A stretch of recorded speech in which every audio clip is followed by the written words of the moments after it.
Welcome to Inside Economics. I'm Mark Sandy, Chief Economist of Moody's Analytics, and this is a deep dive podcast. We've started this deep dive into different statistics back now a couple months ago with the Consumer Price Index, where we take a really hard look at the DNA of that particular series and data and try to give the listener some real context around what we're measuring. And today's deep dive will be around GDP, gross domestic product. And of course, to help me do this forensic look at GDP, I'm joined by Cris. Cris, hello. Cris is the Deputy Chief Economist. How are you? Doing well. How are you, Mark? I'm good. I'm good. Yeah. And safely ensconced in your office in Westchester, I see. So that's Yes, good. yes. Yeah, very Are good. you back north here? Or? I am. I made my way back from Florida last week. You know, did it in one day, 16 hours, Nice. 5 pit stops, my wife and 2 dogs, and it would have been flawless, but we got trapped in traffic around D.C., which cost us. I might have said this before. I could be a truck driver. Just give me my Wawa coffee. Although it's getting a little expensive to be a truck driver these days, but I Hmm. could do that. But I'm back. Yep.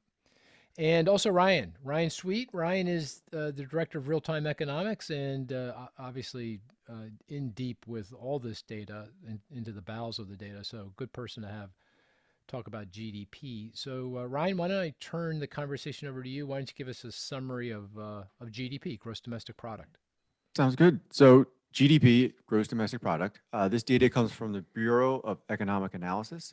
Its frequency is quarterly, but taking a step back, the definition of GDP is the value of all goods and services that we produce within a nation's border in a given year. So it sounds like an easy definition, but there's a lot of key important aspects to that. First, we're only measuring final goods and services, so intermediate goods aren't counted in GDP.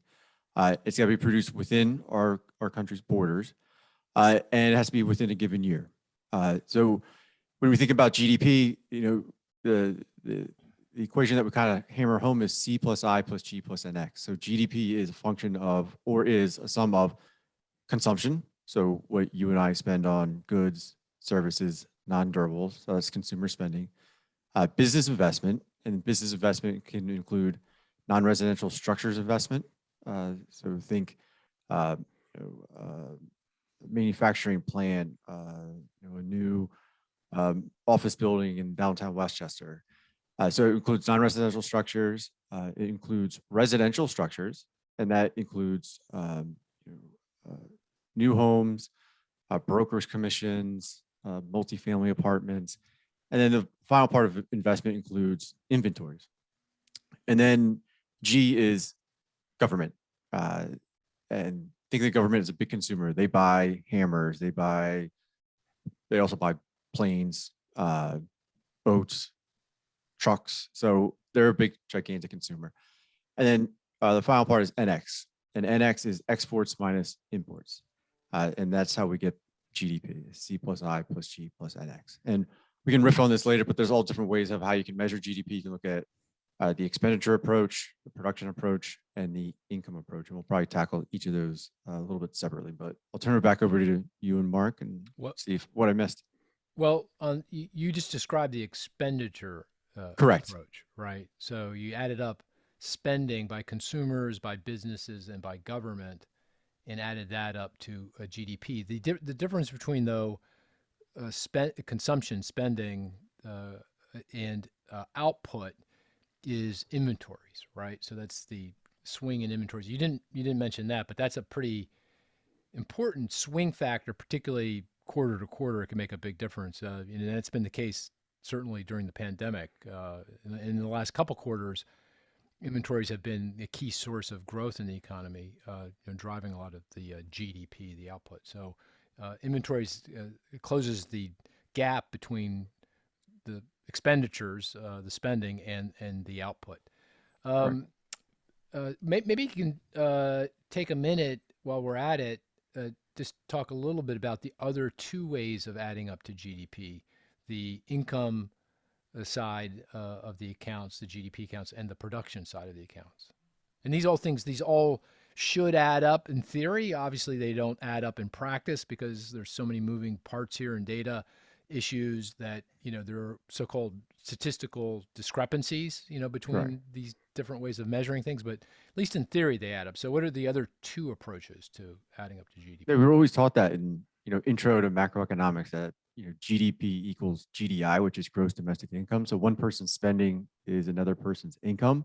But, when I became a professional economist, I realized they don't add up. I was duped, in my principles of macroeconomics class. But GDI is just adding up the income side of the economy. So We sounded like a conspiracy theorist. But Yeah. I was duped. I was just cogitating around So that for a I second. teach this to my Uh. students, and I tell them, I was like, your textbook's going to say that, one person's spending equals another person's income, and it doesn't when you're looking at GDP versus GDI. Because of the Well, measurement issues. Measurement issues. There's also methodology. Like, Okay. they're just different ways. Like, of course, they're not going to be identical, But theoretically, I mean, it's a construct, right? So yes, in theory, yes. in You're right. theory, sure. Well, anyway, So I when you look- interrupted you. So what goes into gross domestic income, GDI? So this is the income side. So some of the things, not all of them, are going to be wages, corporate profits, dividends, interest, rents. These are all things that will factor into the GDI part of the equation. Have you noticed that the corporate profits, which is a component of GDI, so as you mentioned, wages and salaries and compensation of labor, plus what businesses earn in terms of corporate profitability, and there's a lot of other smaller components that go up to adding up to overall gross domestic income, that corporate profits as a share of national income is at a record high. Did you notice that? Mhm. That's just incredible. I'm given the rise in labor costs that we've seen, given the rise in material costs that we've seen, energy costs and materials related to the pandemic and supply chain disruptions.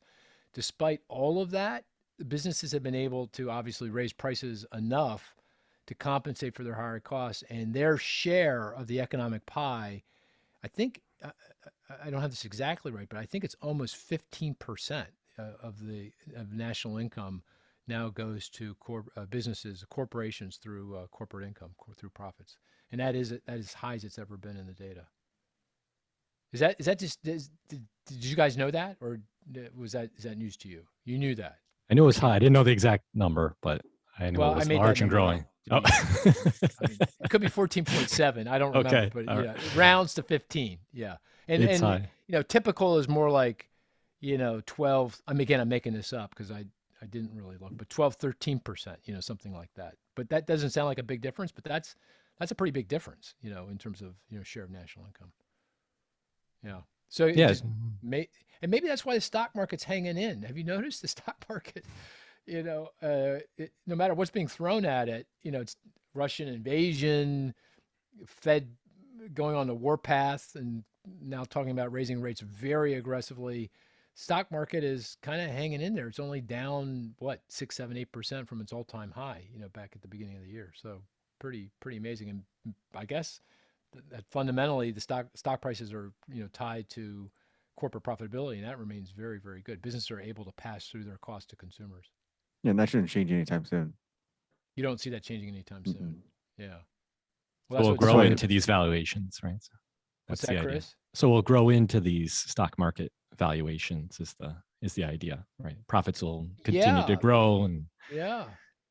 so Yeah. what if the PE ratios are extremely high? Yeah. I mean, Yeah, profitability will continue. All right. the earnings profitability will continue. Yeah. I guess that's Unless the Fed really does go on the warpath, and then that's another way you can bring valuations down quickly. Right. well, here's discounting. the mind-bending thing. If the stock market doesn't go down, then the Fed's going to have to step on the brakes, right? Because it's counting on, a tightening in so-called financial conditions, weaker stock prices to, do some of the work for them to slow growth. But if that doesn't happen, then Fed's going to have to do even more, right? Yeah, I Yeah. agree. Yeah. Yeah. Okay. Okay. Very good. Sure. Okay. So that we got the expenditure side of the accounts, we got the income side of the accounts, and then, okay, now the output side of the accounts. What's that, Ryan? I can let Chris do that one. Okay. I'm maybe Good. hogging Why? the other You, two. you see the way he said that? Because that's an easy one to explain. So we'll let Chris do it. Well, let He Chris do kind the of difficult one. he kind of already did it. Yeah. So it's the production approach or the value added approach. So it's just the gross value of output minus the intermediate, the value of the intermediates. So Right. Right. Okay. it's easy to explain, but it's probably the most difficult to actually implement. That's why the BEA favors the expenditure approach. They view that as the most reliable of the three. So Yeah. To measure it, it's hard to measure it, I guess. yeah, Yeah. I guess it's easy to easier. Nothing's easy, but easier to measure, output of a factory or a mine or maybe even agriculture. But when you get to the service side of the economy, like, who can exactly. measure what Ryan actually does? Like, what's his output? I mean, just think about that for a second. It's Um, priceless. It's priceless. right? Oh, it's Right. priceless. Of course, it's priceless. Right. And it's lag too, right? The output side of the expenditure side of the accounts and the income side, the expenditures comes out most, and I think this is why we really focus on it. It's very Yeah. timely. It's More Not timely. very. Yeah. more timely. More More timely. timely. Yeah. Yeah, income side is lagged about a month because corporate profits, they can't, BEA, Bureau of Economic Analysis, can't get that together as quickly. And then on the output side, that takes time, for them to BEA to measure all that and get. So the timeliness also plays a role in what we are focused on, I think, here Mhm. Yeah. when we look at this data. Yeah. Okay. Um, so Ryan, you have a so-called tracking estimate of GDP. We've talked about this on the podcast before. You want to explain that and what you're doing, because that forces you to get really into the bowels of the GDP accounts to be able to do the tracking. So do you want to explain the Mhm. tracking? Yeah, I didn't know how deep we wanted to get into this, but we'll go. This will be like a This is deep called a dive. deep dive. Yeah. That means Yeah, we'll go deeper. okay. So we have a U.S. high frequency GDP model. GDP coming from the BEA is reported quarterly, but throughout the quarter and over the several months, source data, so data that we know that feeds into the BEA's methodology for certain components of GDP are released, so we can kind of create a bean counting approach. So we can kind of take in the new data on construction spending or personal, real consumer spending, retail sales, industrial production, things that we know in where they feed into GDP. And then each day, each business day, we run the model and it tells us, the new data on, so for example, we got retail sales recently. What does that do to current quarter GDP? And then we report that on a daily basis. We have a good idea, roughly a very good idea of what GDP is going to do as the quarter evolves. Right. And right now, for the first quarter of 2022, you're tracking. Here we are in kind of late March, so almost the end of the quarter. Of course, the monthly data that comes in that you're using for the tracking estimate are lagged. So we won't get full data for March until April or May in many cases. But what's the tracking estimate now for Q1 2022? What's GDP going to do in the first quarter? Just a hair above 1% at an annualized rate. We're closer to half a point recently, but some of the data has come in a little bit better. Now, the tracking estimate will be volatile because there's inherently in the monthly statistical data, there's a lot of volatility in it, particularly early in the year when you have potential seasonal adjustment issues. Our current high frequency GDP model, that estimate, a little bit above 1%, doesn't factor in any impact of Russia's invasion of the Ukraine. So that data will start to show up, that impact in probably late March, April data. So maybe some in Q1 will be affected by what's going on in Eastern Europe, but that effect on the US economy will be more noticeable in the second quarter. Using I the have source to data. say, usually GDP, is a pretty good barometer of how the economy is doing and how you kind of think about the economy is doing.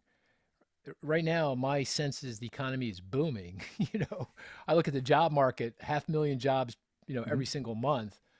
But then I look at GDP of just a hair over 1%. That's pretty weak. And it just feels incongruous with the reality of what's going on. But keep And, in and mind to that some this degree, that comes, reflects a very weak conditions coming into the quarter when Omicron hit back in December, in January. So you started from a very low level, and so that might be part of what's going on. But do you have that same kind of feeling that this GDP number just doesn't feel right given what's going on in the economy? yes, partly because if you look at what's dragging the economy down in the first quarter, it's one component. It's inventories. So we had a big inventory build in the final 3 months of last year, and inventories are going. We're not going to be able to duplicate that. So inventories, for example, say they went up by 100 billion at an annualized rate, we'd have to increase inventories in the first quarter of this year by at least 100 billion, or inventories are going to be a drag on GDP because just the way the BEA does it is the change in inventories that matters for GDP. We're setting up for a weak inventory build in the first quarter, and that's going to pull GDP down by quite a lot. So Well, a lot of the weakness is inventories. But that goes to something more fundamental, and it's the expenditure versus production. So what you're saying is spending is going to be stronger than production, right? So again, GDP is production output, and we're spending more, and that's why we, it feels better. I think sort of you look at retail sales and jobs and everything else, but the actual production is lower, and that goes to it's reflected in the reduction in inventory, less inventory accumulation, right? So it's a difference between output, it's between difference between expenditure and production, the swing in inventory. Exactly. Okay, all right. But one thing you can do is you can, adjust GDP. So you can look at something called real final sales. So you can take GDP and exclude inventories. And then you can look at real final sales to the domestic purchasers. So you can look at GDP minus inventories minus net exports. So that's kind of a proxy for the domestic economy. And I think when you would look at that in the first quarter, that's going to be really booming. That's a good point. Yeah. You don't track that though. It's not part of your tracking estimate. Real final sales to, yes, we do. Oh, so what is that? Do you think is how I have strong to is check. that going to? You got to check. Okay. Yep. No, Yeah. but if you look at real GDP excluding inventories will be much stronger than just 1%. Got it. So real final sales is going to feel more like how I feel about the economy. It's just going to be Correct. strong. Yeah. Okay. Very good. Well, this gets to another issue, and this gets to revisions. Cris, you want to talk about the revisions today? This GDP numbers has a quarterly periodicity, but it's updated every single month, and therefore every month you get revisions to the data, and then you get some longer term revisions. Do you want to describe those revisions, Cris? Yeah, high level. I don't know Yep. where exactly you're going here, but certainly Nowhere in particular. Just we're talking deep dive, Cris. Yeah, I got sure. We could go deep as you want. But we're talking, I think what's clear from all these definitions is that they are estimates, right? We talked about measurement error. We even talked more fundamentally about how you define these different items. And so the economists at the BEA are doing their best to estimate each of these components based on the data that they have. And it's from a wide variety of sources. I mean, if you really get into it, you recognize the complexity of this problem. You're combining lots of different data, survey data. There's all sorts of data that is getting updated and revised as time goes on, and that then causes their estimate for output within a given quarter to be revised and updated as well. So the process is to continuously update with data as it comes in, and then before we arrive at a final GDP estimate. Well, that final estimate is years and years and years down the road. Fair enough. Fair enough. Because every year, well, they have an annual revision. Where Correct. they bring in even more what they call source data, so underlying data. Every August. And then they have what they call a comprehensive revision, don't they? Or am I mixing things? That happens I think it's called a comprehensive benchmark revision. Comprehensive benchmark revision. That's every 3 years, I believe. I think it's 5. Is it at 5, 3 or 5 years? Chris, what do you? Chris is. I thought it was 5 too. That was my guess. I but think it's 5 years. Okay, we probably. That's when they can make methodological changes, so they can make adjustments. I mean, I remember this is going way back, but intellectual property had never been part of GDP until they added it years and years ago. So that's when they can make big changes to their approach to measuring GDP. Yeah, I remember the intellectual property. There was, right now a big chunk of business investment is in so-called, well, you mentioned structures, equipment, and there's now intellectual property. And in there's a potpourri of things, including R&D, software, I think even movies, the production of movies is in there as well, Mhm. that kind of thing. And that wasn't there, I think if you go back certainly 10, 15 years ago, and now that's a very large component of investment and a very fast growing component of investment. It's a very important part of investment Mhm. spending. So So yeah, this, they make big changes. so this is a good segue to some of the criticisms, right? One big criticism is that GDP doesn't capture all the activity in the economy, right? So one reason why we have these methodological revisions is to try to improve it over time, right? So you mentioned that some of the intellectual property issues, and hopefully we're getting better at capturing those. Black market activity is always a good point of debate, right? Whether you like it or not, there are activities in the economy going on. There is output or production of drugs or other activities, for example. Should you include those in GDP if you're trying to really get a comprehensive measure of all the activity in the economy that's going on? Probably yes, but then measuring that is even more difficult. So, lots of issues here. The other major issue is unpaid household activity or Yeah, household production, right? That's not captured because it doesn't have a market value, right? So but certainly output. I mean, certainly output. yeah, give I that think a by shot for a while. That's pretty hard to do. yeah, absolutely, Yeah, absolutely. yeah. I think by some estimates, right? It can maybe it's high. It might be as high as 50% or Oh, is that a right? I didn't hear that. substantial. Well, Is that that's right? my. I'm In thinking your way back memory to bank my somewhere. Yeah, yeah, exactly. Based yeah. on my experience last week, it's more than 75%. Yeah, you had a lot of household. You missed the podcast last week, I think, because of Daddy household daycare. Yeah, daycare. it was. Yeah, There you go. there you go. Unpaid. Unpaid household output. Right. Yes, Certainly not getting into the GDP accounts. That's for sure. Yeah. definitely undercount. Well, I guess there's even broader conceptual issues like, for example, does GDP really reflect, welfare? I mean, Right. is that really a good measure of how the economy is performing? It's kind of we're counting the widgets, yeah, but is that really the best way of measuring, how much how well our economy is actually doing for the population? I think that's a pretty deep question, and there's Yeah. some countries like France, I think, have tried to with Nobel laureate Joe Stiglitz have come up with different measures of some variations on the theme of GDP to try to get a broader sense of how economies are doing. Yeah, as I recall, again going to the memory banks, was Simon Kuznets, right? Who was the father of GDP, or the modern GDP back in the 30s. I think he was the main critic, the first critic of GDP. Said, I've created this measure, but I don't to your like it. point, I'm counting the widgets here, but it's GDP is not everything. You shouldn't use this to determine whether your economy is operating efficiently or providing all the benefits that it could, because it is missing a lot.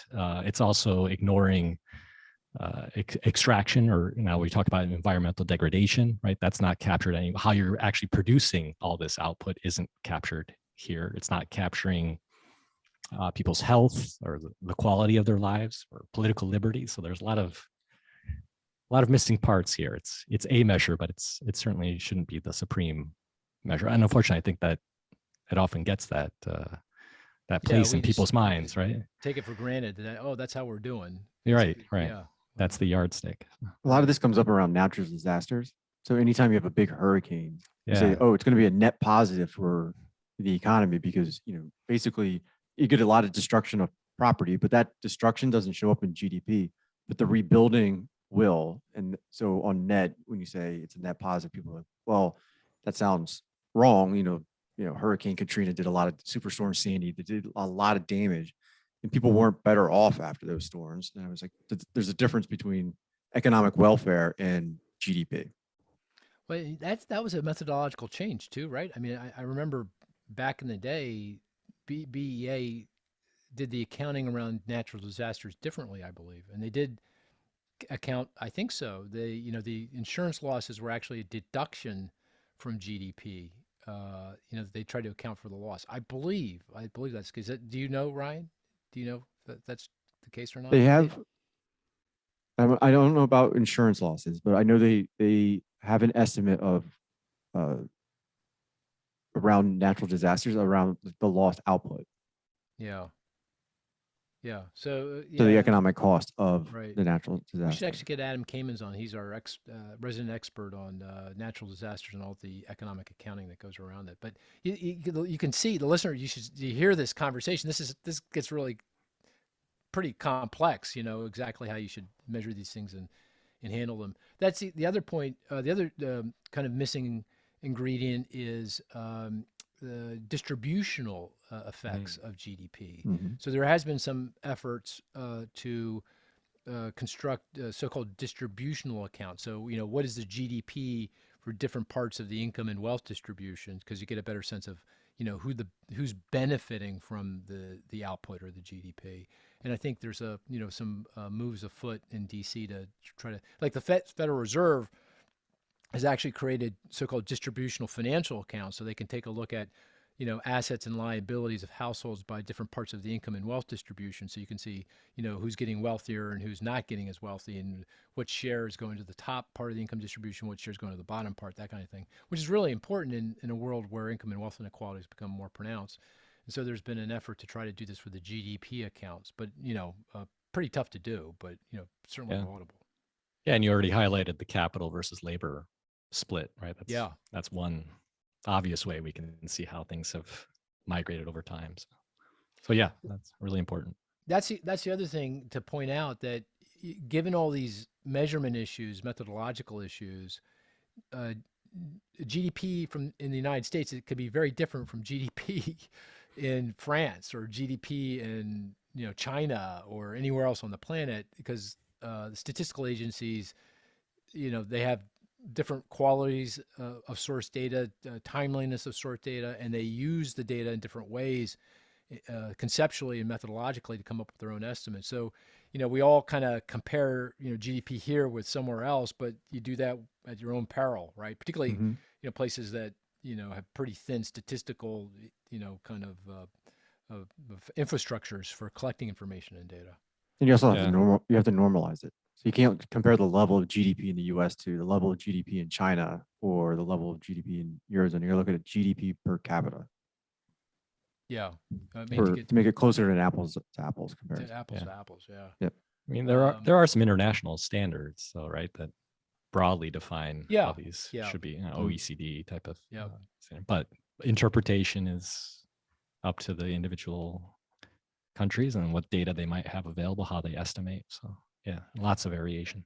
And there's a lot of issues, like, for example, price deflators, that's measuring prices for things, right? Because we get nominal GDP, which is, just in dollars or euros or whatever, pounds, whatever it Right. is, yen.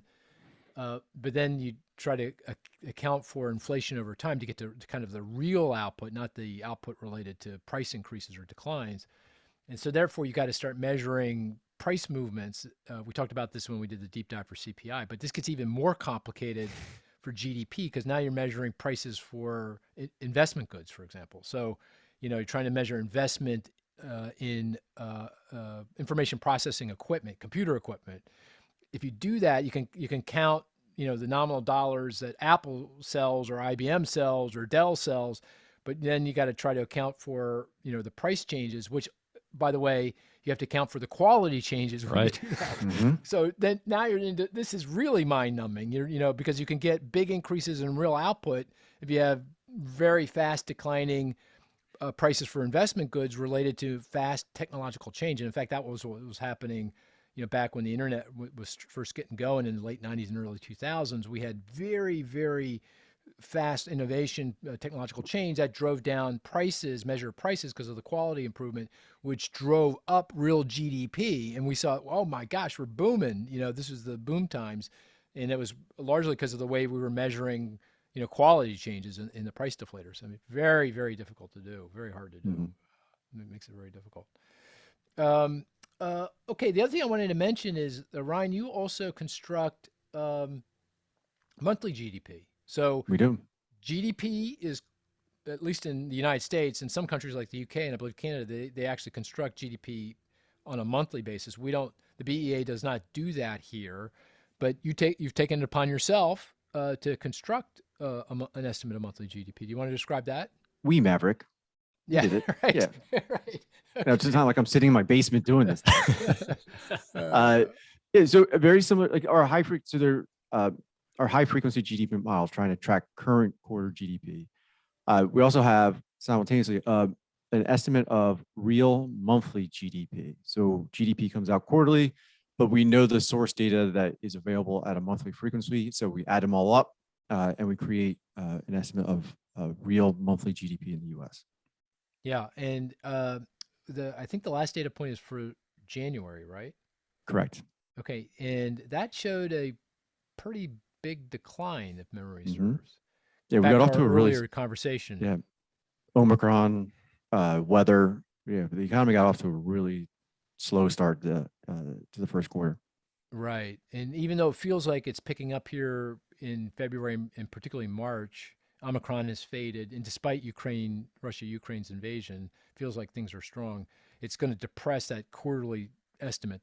That's the Yep. a little over 1% growth that we're getting. Yeah, we dug ourselves a hole getting this quarter started. And also on top of that, we have inventories that are going to be an enormous drag. Trade's going to be a weight. So really the domestic economy can be booming, but you get these offsets in other parts of the GDP accounts that, will temper growth in the first quarter. I don't know if we want to go down this rabbit hole, but there's still some signs of residual seasonality in GDP. So GDP is seasonally adjusted, meaning, we try to take away, we know that the economy doesn't do really well in the winter. We adjust for that. But there are still within some of the details signs of residual seasonality, meaning that they're still not capturing all the seasonality that is occurring in the economy. Oh, that's interesting. Yeah, I knew it was a problem in the employment data, or at least it felt like it was a problem in the employment data, but it's also bled into the GDP data as well, you're saying. Yeah, this was a much bigger issue 5 or 6 years ago when we were starting to, really launch and, do the high frequency GDP model. So we had to put in, adjustments, so-called dummy variables to account for these residual seasonality. So each quarter had, dummy variable, whether or not, seasonality was a problem. Then when they did the comprehensive revision, the benchmark revision, the most recent one, they tried to fix a lot of it, and they did fix most of it, but some is still there. Right, right. And on the monthly GDP, why do you suppose the BEA does not construct that? It's just a matter of resource that they don't construct an estimate of GDP every month. Because they know that's my baby, and if That they we're do, doing then it. no one else is gonna look at it. Do any better. Why would they even try to I bet attempt that's that? coming. I haven't heard, but I bet. I mean, Canada's doing it, the UK is doing it. Yeah. I mean, they could Well, probably do it a lot better than I'm doing it. So. yeah, I've been confused by that. Okay. Did I miss anything on GDP? Any other issues around GDP that we should alert the listener to when we talk about this? No? I mean, you can grill down into GDP. I mean, you have industry level GDP, which comes from the BEA as well. So there's lots of. Wasn't that goes back to the production side of the accounts, doesn't it? Correct, it does. Yeah. Okay. Oh, I guess we should also mention that BEA also provides GDP estimates regionally, right? Mm-hmm. For states and I believe metropolitan areas, you can get GDP now. I believe you can. Am I wrong? I guess something else we should check. Yeah. We'll have to check that one. I know for states, you're 100% right on states. I Yeah. don't know about metro areas. And that's relatively new too. That wasn't the case, back when I first started as an economist. So that's new as well. Okay. So I think we covered it, right? Any other things you want to alert the listener to on the GDP accounts, the so-called national income and product accounts? We shorthand GDP, but it's really the national income and product accounts from the Bureau of Economic Analysis. Oh, I did. Oh, one other thing I did want to mention, or just get the sense of, given all of the changes in private source information, we get data, companies are getting pretty good at collecting data. We work with ADP, for example, the human resource company, and we get information on, I think, 25 or 6 million employees every single month. We have a relationship with Equifax credit bureau, so we get a lot of credit file data that provides a lot of information. All the big tech companies are capturing a lot of information and data. Do you have any sense of that getting incorporated into the GDP accounts, or is the BEA working to do that? I'm sure that's there's a lot of thorny issues around privacy and intellectual property, that kind of thing. But has there been any moves there? I have not been following that. Just curious if you know of any.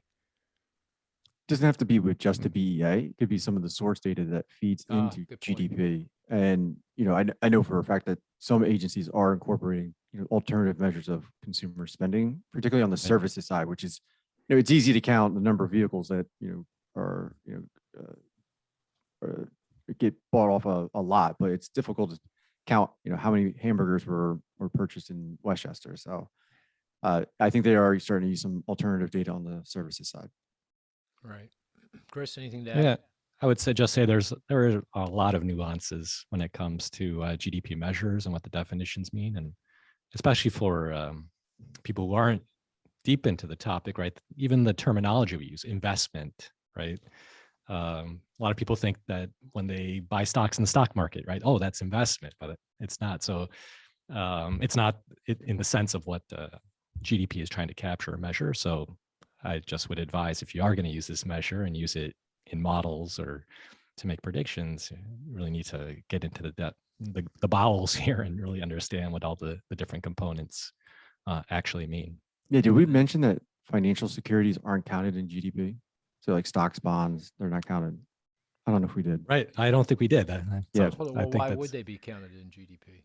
No, but so I do this exercise Yeah. with my students. I'm like, where is GDP counted? And I give them different scenarios. I'm like, you buy 100 shares of GM stock, and they're like, oh, that's investment, because they Right. need investment into that. I was like, you pay tuition to Westchester University. Where's that investment?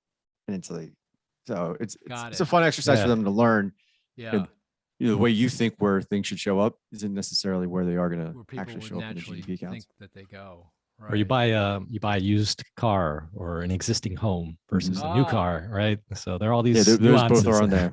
That's a great point. If people buy 6-7 million existing homes a year, but the only way that shows up in GDP is the output of the realtors that are the brokers' folks that commission are actually doing the transaction. Yeah, it's because you're not building anything. There's no new output. You're just transacting an existing home for another. New homes, that the construction of that is output that gets into GDP, but the existing homes does not. Used cars the same way. Yeah, we have to avoid double counting. Exactly. So like the first home we bought was it was built in 1963. That got counted in GDP in 1963. When we bought it in 2010, it shouldn't be counted in GDP again. Yeah, shifting ownership doesn't matter, right? Exactly. It's just from a macroeconomic standpoint. So. Right. Well, great. So, maybe one last call. Anything else? I was thinking to end with this, and maybe you know this, Mark. There was a Kennedy quote around GDP and I can't remember which Kennedy, but something along the lines of GDP measures everything except what really matters in life. You remember this? Yeah, I do remember that. Was that a Kennedy quote? I don't remember. I'm pretty that. Sure, but okay. I thought you. It's like one of those things. Computers are everywhere, but in the GDP accounts. Right. That was out there for a while. Oh yeah, who said that? Is that Greenspan? I don't think it was Green. No, it was an MIT professor. How can I forget his name? Really good econ professor, MIT or Harvard. And that went back to was it Katz? No. You would know. I just Arthur. Arthur. No. No. Okay. No. You would know. But anyway, so that's an old quip that we could see computers taking over the business, every aspect of business, but didn't seem to show up in GDP. But all of a sudden it did. We got to some kind of, I guess, critical mass of computers, and businesses really figured out how to use them effectively and got to, some kind of tipping point. And that really then showed up in the data in a very significant way. But nonetheless, it kind of highlights the difficulty in measuring anything like this. So, okay, I think that's a pretty deep dive. I think we went pretty deep. And if listeners have any other additional questions, fire away. Or if you want us to do a deep dive on any other particular statistic, let us know. That would be very helpful, and we'll do it. So with that, we'll call this a podcast. Thank you.